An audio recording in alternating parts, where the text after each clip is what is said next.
Hi, welcome to Central Wellness Lincoln. Here's a short little video with some ideas about how to improve or start to learn the crow pose. Bakasana, okay? Bakasana, the crow pose. I'll touch on three things first before we attempt the pose itself, okay? Three things to maybe think about. One is to be nice to the wrists a little bit, okay, to warm the wrists up because we're going to be balancing on our hands.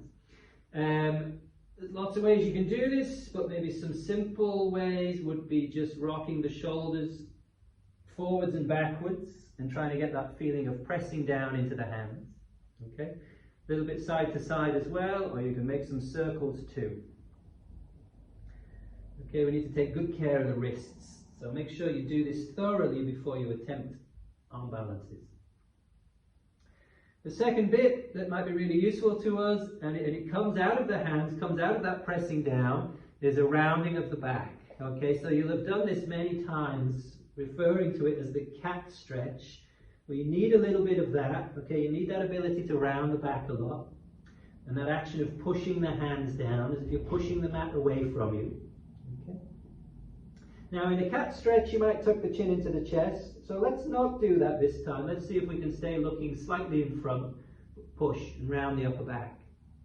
Okay? The third thing, and this might be the trickiest, is to see if we can develop a little bit of a deep squat. Okay, so rocking back and being able to sit in here. Not easy, you can add in a block if it helps to sit on, to develop it.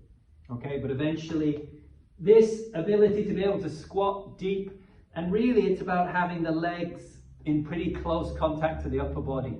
That's going to help you a lot as well. Okay, so develop a squat, little bit of wrist and mobility and strength, and then that rounding of the back like the cat stretch. They're the three. And so to put them all together into the pose, here's what we're going to try and do then. Okay? So you're going to have the hands about shoulder width apart. Now, have the wrists pointing forwards. It sounds really obvious, but make sure they are. Now, we're going to bend into that squat pose, and in the beginning, maybe we're just going to squash the knees into the outer edges of the arms, okay? Squash the knees into the outer arms, and you're going to lean forwards, round the back a little bit, okay? Get that rounding, look forwards, not down. Look forwards and just lean your weight into the hands. And then come back. All right? Now, you rock a little bit. So it's a shifting of weight from feet to hands.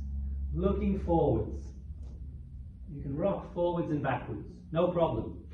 Now, if that goes quite well, then I think the next job will be to try and actually place the knees on the backs of the arms. Okay? Which might be a little bit trickier.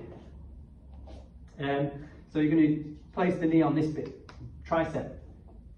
Same idea, deep squat, knees on the back of the arms, push into the hands, that rounded back a little bit. Now you see upper body and legs close together. Don't look down, look forwards, and it's a shifting of the weight from the feet to the hands. Okay? And once you do that completely, you lift up.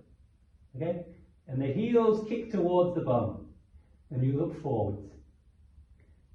And that's Bakasana, the crow pose. Okay, see how you go.